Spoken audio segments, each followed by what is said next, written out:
بالله السميع العليم من الشيطان الرجيم. بسم الله الرحمن الرحيم. هل ينظرون إلا أن تأتيهم الملائكة أو يأتي ربك أو يأتي بعض آيات ربك يوم يأتي بعض آيات ربك لا ينفع نفسا إيمانها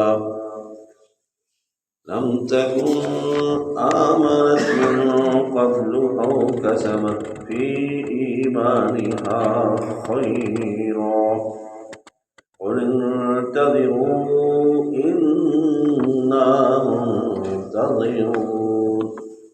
صدق الله العظيم وصدق رسوله النبي الكريم. نحن على ذلك من الشاهدين وشاكرين والحمد لله رب العالمين. اما بعد، اللہ تبارک و تعالیٰ کی حمد و ثنا کے بعد آقا نامدار فخر الموجودات سید الکونین سید الثقلین ولی بطحا امام الانبیاء سید المرسلین و خاتم النبیین حضرت محمد مصطفیٰ احمد مصطفیٰ صلی اللہ علیہ وآلہ وسلم کی ذات اقدس پر کروڑوں درود و سلام. حاضرین و سامعین، بزرگواران و برادران اور انتہائی قابل احترام اور بہنوں، آج کا خطبہ بھی حالات حاضرہ کے تحت وہ آثار جن کی نشاندہی نبی اقدس صلی اللہ علیہ وسلم نے فرمائی کہ جب یہ آثار ظاہر ہو جائیں پھر مہدی کا آنا، دجال کا ظاہر ہونا، عیسیٰ علیہ السلام کا نزول، یہ نشانیاں شروع ہو جائیں گی. یاد رکھیے کہ اللہ تبارک و تعالیٰ یہ ارشاد فرماتا ہے کہ ان علامات کے ظاہر ہونے پر کسی بھی شخص کا ایمان فائدہ نہیں دے گا. جب یہ علامات ظاہر ہو گئیں تو نبی اقدس صلی اللہ علیہ وسلم نے صحابہ سے پوچھا گیا، یا رسول اللہ صلی اللہ علیہ وسلم، وہ کون سی علامات ہیں، کون سی نشانیاں ہیں؟ آپ نے فرمایا دجال کا ظاہر ہونا، عیسیٰ علیہ السلام کا نازل ہونا، دابۃ الارض زمین پر دخان یعنی کہ دھوئیں کا پھیلنا، اور سورج کا مغرب سے طلوع ہونا. ان نشانیوں میں سے کوئی ایک نشانی بھی پہلے آ گئی تو توبہ کے دروازے بند ہو جائیں گے، پھر کسی بھی انسان کا ایمان لانا فائدہ نہیں دے گا. لا ينفع نفسا ایمانها، اور نہ ہی کسی شخص کی کوئی کی ہوئی نیکی اللہ کی بارگاہ میں قبول کی جائے گی، وہ بھی فائدہ نہیں دے گی. اب ہم آتے ہیں ان آثار کی طرف جو نبی اقدس صلی اللہ علیہ وسلم نے ارشاد فرمائے. ایک دفعہ اچانک ایک منادی نے ندا دی کہ ایمان والوں، اے مسلمانوں، سبھی مسجد میں اکٹھے ہو جاؤ. تو صحابہ اپنا کام کاج چھوڑ کر فوراً بھاگے کہ نبی صلی اللہ علیہ وسلم کا بلاوا ہے. تو آپ صلی اللہ علیہ وسلم نے خطبہ ارشاد فرمایا کہ جس چیز سے میں تمہیں ڈراتا تھا آج تم خود اس چیز کے بارے میں معلومات حاصل کر لو اور سن لو کہ یہ تمیم داری اپنا عیسائی مذہب چھوڑ کر اسلام قبول کر لیا ہے، اور اس کی آپ بیتی سنیے۔ تو تمیم داری رضی اللہ تعالیٰ عنہ نے پھر اپنی آپ بیتی سنی۔ فرمانے لگے کہ میں اپنے ساتھیوں کے ساتھ سمندری سفر پہ نکلا، سمندر کی موجوں نے ہمارے ساتھ 1 مہینہ تک گمراہ رکھا، رستے پہ نہیں پہنچنے دیا، منزل پہ نہیں پہنچنے دیا، یعنی کہ ہم سمندر کی موجیں ہم سے 1 مہینہ تک کھیلتی رہی۔ آخر کار ہم ایک جزیرے کے ساتھ جا پہنچے۔ وہاں جب اترے تو ایک ایسا جانور تھا جس کا منہ اور بیک سائڈ معلوم نہیں ہوتی تھی، اتنے بال تھے اس کے۔ ہم ایک دفعہ تو خوفزدہ ہو گئے کہ شاید یہ شیطان ہی نہ ہو۔ وہ جانور بول کے کہنے لگا کہ تم آدم ذات ہو، انسان ہو تو جاؤ اس گرجے کی طرف جو جزیرے کے اندر ہے، اس میں ایک شخص تمہارا انتظار کر رہا ہے۔ ہم بڑے پریشان کہ وہ شخص کون ہو سکتا ہے۔ حضرت تمیم داری رضی اللہ تعالیٰ عنہ فرماتے ہیں کہ ہم اس کی نشاندہی پر وہاں پہنچے تو ایک شخص اچھا توانا مضبوط جسم والا، زنجیروں میں جکڑا ہوا تھا، اس کی آنکھیں بند، آنکھیں اس نے نہیں کھولی، تو ہمارے پاؤں کی آہٹ سن کے کہنے لگا آدم ذات تو نہیں آ گئے؟ کہ ہم آ گئے۔ اس نے پوچھا کہ تم کون ہو، تمہارا تعارف کیا ہے؟ ہم نے اپنا تعارف کروایا۔ پھر وہ کہنے لگا کہ حضرت تمیم داری رضی اللہ تعالیٰ فرماتے ہیں کہ ہم نے پھر اس سے پوچھا کہ تو بتا اپنا تعارف کیا ہے؟ وہ کہنے لگا نہیں، پہلے میرے چند سوالوں کا جواب دو، اس کے بعد میں اپنا تعارف کروں گا کہ میں کون ہوں۔ ایک سوال اس کا یہ تھا کہ مجھے بتاؤ بسان کا نخلستان پھل دے رہا ہے یا نہیں؟ ہم نے کہا پھل دے رہا ہے۔ تو وہ کہنے لگا بس عنقریب وہ پھل دینا بند کر دے گا۔ اور پھر اس نے دوسرا سوال کیا بحیرہ تبریہ اس سے لوگ سیراب ہوتے ہیں یا نہیں؟ ہم نے کہا ہوتے ہیں، بہت پانی ہے۔ کہنے لگا کہ وہ بھی خشک ہو جائے گا۔ اور تیسرا سوال تھا چشمہ زغر، اس سے بھی لوگ سیراب ہو رہے ہیں یا نہیں؟ ہم نے کہا ہو رہے ہیں، یہ بھی خشک ہو جائے گا۔ تو پھر کہنے لگا کہ آیا امیوں میں کوئی ایسا نبی آیا ہے، ایسا شخص ہے جس نے نبوت کا دعویٰ کیا ہو عربوں میں؟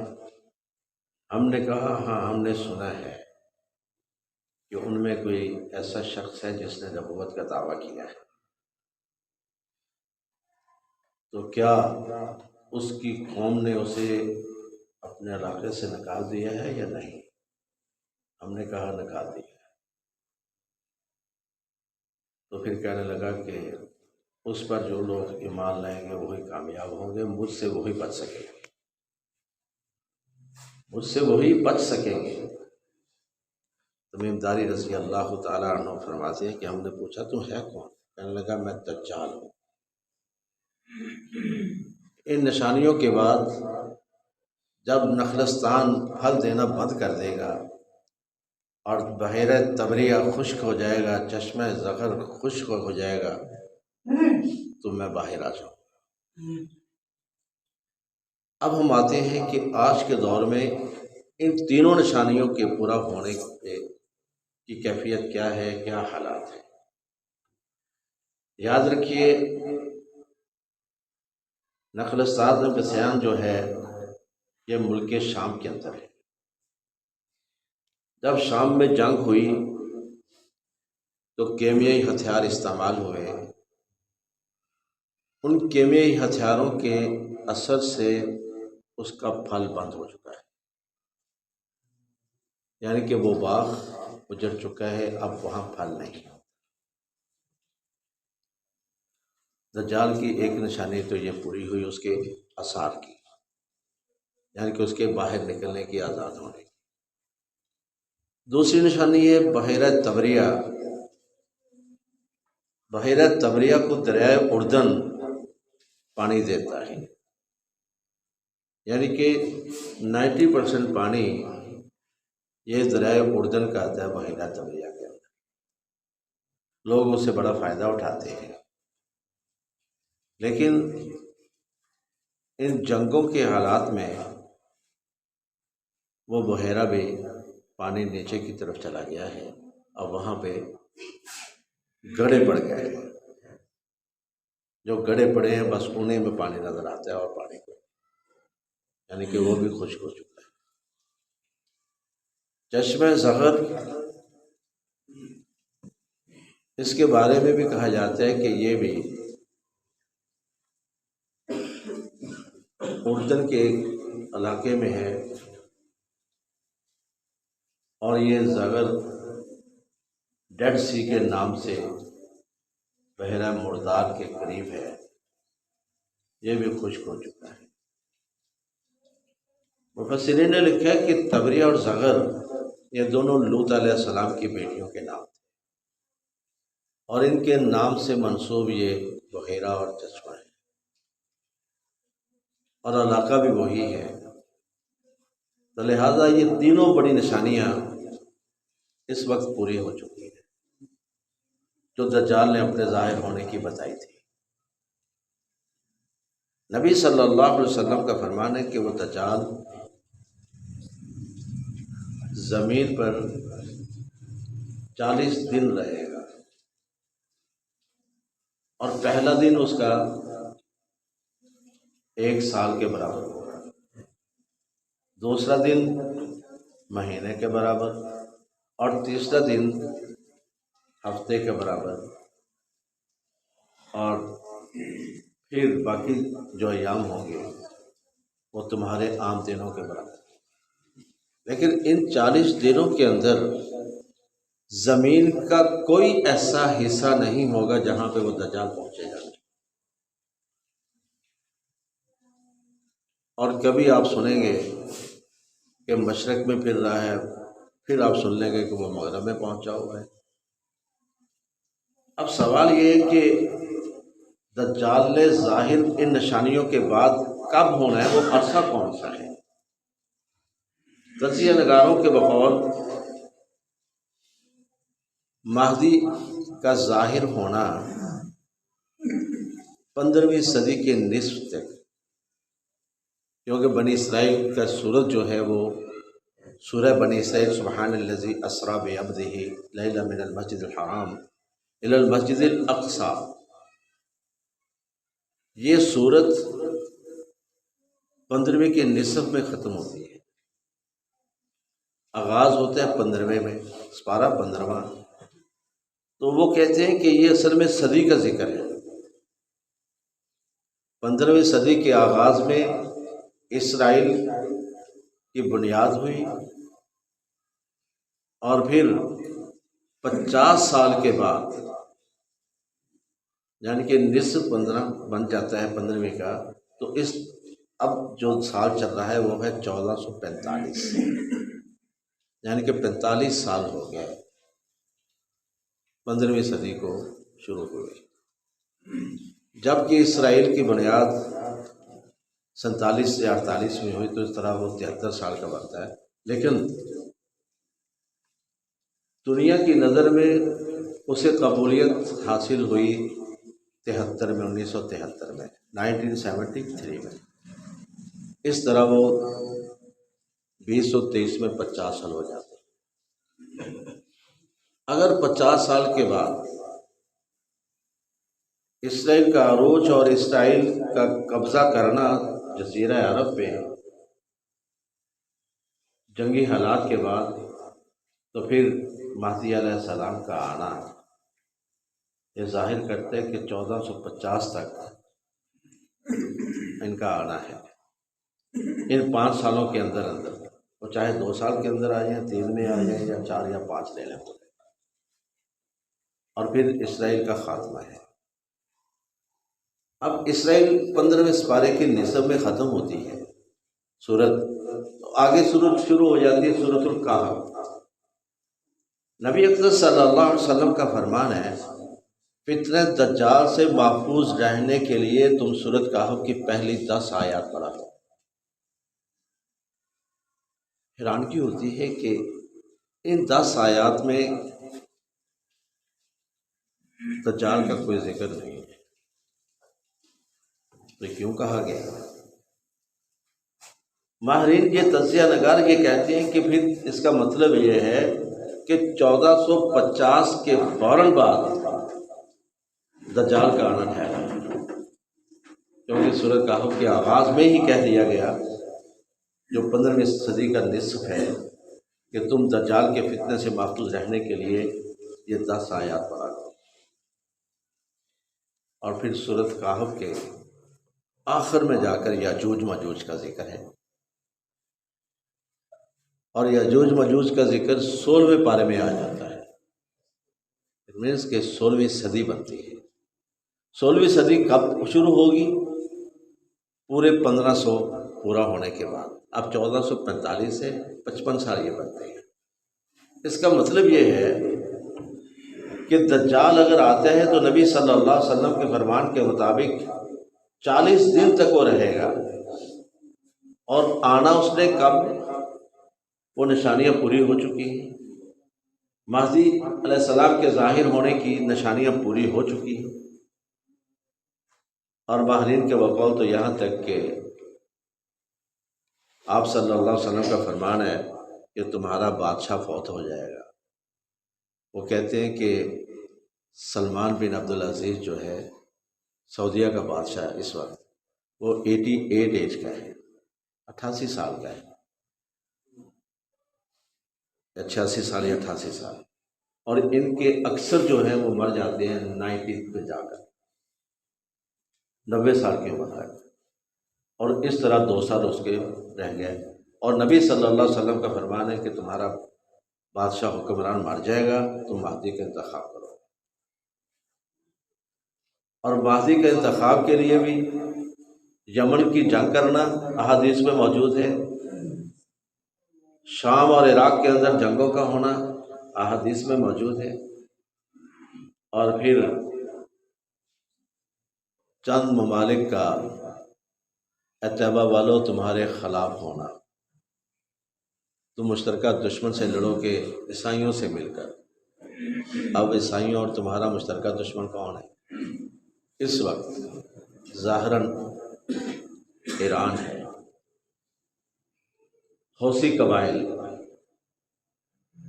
اور مختلف، ان کو سعودیہ دشمن سمجھ رہا ہے، لیکن ہم نے اس طرف نہیں جانا، ہم نے جانا ہے نبی صلی اللہ علیہ وسلم کے فرمودات کی طرف۔ اگر رومی اپنا معاہدہ پورا کرنے کے لیے اپنی افواج کو لاتے ہیں تو فرمان رسول کے مطابق 80 جھنڈوں پر مشتمل آئیں گے، اور ہر جھنڈے کے نیچے 12,000 فوجی ہوگا۔ اس طرح 9,60,000 کی فوج بنتی ہے۔ اگر 9,60,000 کی فوج جزیرہ عرب میں آ جاتی ہے تو سمجھ لیجئے عیسائی اور یہودیوں کا مکمل قبضہ۔ دجال کہتے ہیں کہ میں صرف 2 شہروں میں نہیں جا سکوں گا، حرمین شریف ہیں، مکہ المعظمہ اور مدینہ المنورہ۔ اگر میں ادھر جانے کا ارادہ کروں گا تو وہاں پہ فرشتے تلواریں لے کر کھڑے ہوں گے اور مجھے ڈرائیں گے، داخل نہیں ہونے دیں گے۔ ان 2 شہروں میں نبی صلی اللہ علیہ وسلم کا فرمان ہے داخل نہیں ہوگا۔ اور دجال کرے گا کیا کچھ؟ اتنا منبع کرامات اس کی تو نہیں، یہ تو ایک آزمائش اور امتحان ہوگا۔ جہاں چاہے گا بارش برسا دے گا، اور جہاں چاہے گا زلزلہ لے آئے گا، جہاں چاہے گا بنجر زمین میں کھیتی اگا دے گا۔ اور یہ ساری ٹیکنالوجی نظر آ رہی ہے۔ ہارپ ٹیکنالوجی کیا ہے؟ بارشیں برسانے والی ٹیکنالوجی۔ اب ہمارے پنجاب کے وزیر اعلیٰ نے بھی اعلان کر دیا کہ ہم لاہور میں مصنوعی بارش برسائیں گے۔ یہ سب دجالیت ہے، لیکن کنٹرول میں ہوگی دجال کے شخصیت کے کنٹرول میں۔ اور اس کو چلانے والے کون لوگ ہیں؟ یہودی۔ اور نبی صلی اللہ علیہ وسلم کا فرمان ہے جب دجال ظاہر ہوگا تو اصفہان کے 70,000 یہودی، یتبع الدجال 70,000 من یہودی اصفہان علیہم الطیالسہ، جن پر کالی چادریں ہوں گی، تو اس کی اتباع قبول کر لیں۔ ایران کا دعویٰ ہے کہ ہمارے ہاں کوئی یہودی نہیں ہے، لیکن نبی صلی اللہ علیہ وسلم فرما رہے ہیں کہ اصفہان کے 70,000 یہودی، تو پھر یہ کہاں سے آ جائیں گے؟ کیا اچانک وہاں وارد ہوں گے؟ فرمان رسول کو بھی سمجھنا ہوگا، اور پھر اتباع قبول کر لیں گے۔ یہ تو سارا کنٹرول انہیں کے ہاتھ میں۔ آپ صلی اللہ علیہ وسلم کا فرمان ہے کہ دجال مدینے کی طرف آئے گا، فرشتے تعینات ہوں گے، اور وادی جرف وہاں پہ اپنا گھوڑا ٹھہرائے گا۔ جب نبی صلی اللہ علیہ وسلم نے صحابہ کو یہ فرمایا کہ وادی جرف میں اپنا گھوڑا ٹھہرائے گا، تو وادی جرف اس وقت تکونی پہاڑ تھا، عمودی تکونی پہاڑ تھا۔ صحابہ آمنت وصدقت کا، اور آج اسی تکونی پہاڑ پر ایک ایئر بیس ہے جہاں پہ ہیلی کاپٹر اترتے ہیں، اور ایک بہت بڑا محل بنا ہوا ہے۔ تو وہاں پہ وہ اپنا گھوڑا ٹھہرائے گا، یعنی کہ اپنا طیارہ دجال وادی جرف کے اسی پہاڑ کے ایئر بیس پہ لا کر اتارے گا، اور پھر مدینہ کی طرف دیکھے گا، ایڑی مارے گا، زلزلہ مدینہ میں آئے گا۔ نبی صلی اللہ علیہ وسلم کا فرمان ہے کہ اس زلزلے کی کیفیت سے مدینے کے لوگ اس سے پناہ طلب کرنے کے لیے بھاگ کھڑے ہوں گے وادی جرف کی طرف، سوائے ایک مومن کے۔ پرسنٹیج بتا دی، سوائے ایک مومن کے ہر وہ شخص بھاگ کھڑا ہوگا جس کے اندر رتی برابر نفاق ہوگا،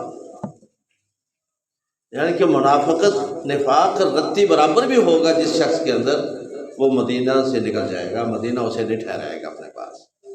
مدینہ میں صرف مخلص مومن 1% رہے گا، 1%، باقی 99% منافقین جن کے اندر نفاق ہوگا وہ دجال سے پناہ جا کے طلب کر لیں گے، اور پھر کہے گا بلاؤ اس مومن کو جو نہیں آئے۔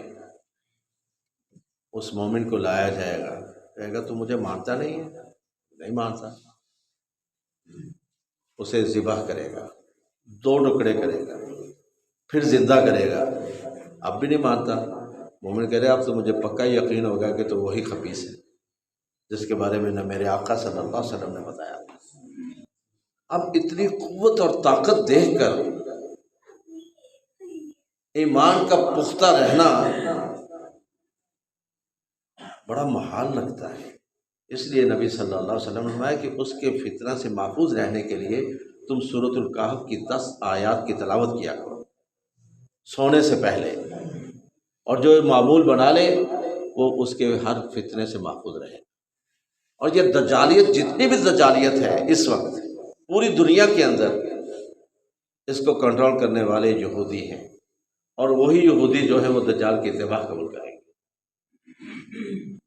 اور مہدی علیہ السلام کے ظاہر ہونے پر صحابہ نے پوچھا اللہ کے رسول مہدی تو بڑے دعویٰ کرنے والے ہوں گے، کہ وہ بھی ماضی ہے وہ بھی ماضی ہے، تو ہمیں کیسے پتہ چلے گا کون سا صحیح ہے؟ آپ نے فرمایا صحیح ماضی جب بیعت کرے گا، مومنین اس کے ہاتھوں پہ بیعت کریں گے اور اعلان ہوگا کہ وہ خلیفہ ہے، حکمران ہے، تو پھر ملک شام سے قافلہ آئے گا مہدی کے خلاف لڑنے کے لیے، اور اسے مقام بیضاء مدینے اور مکہ کے درمیان مقام بیضاء پہ دنسا دیا جائے گا۔ تو سمجھ لو یہ درست مہدی ہے، یہی سچا مہدی ہوگا۔ جب شام کا قافلہ، شام کا لشکر وہاں تباہ ہو جائے گا تو سمجھ لینا یہ مہدی درست ہے، اور پھر اس کا ساتھ دینا۔ اللہ تبارک و تعالیٰ سے دعا ہے کہ اللہ ہمیں حقائق سمجھنے کی توفیق عطا فرمائے اور اپنے ایمان پہ نظر ثانی کرنے کی توفیق عطا فرمائے۔ وآخر دعوانا ان الحمد للہ رب العالمین۔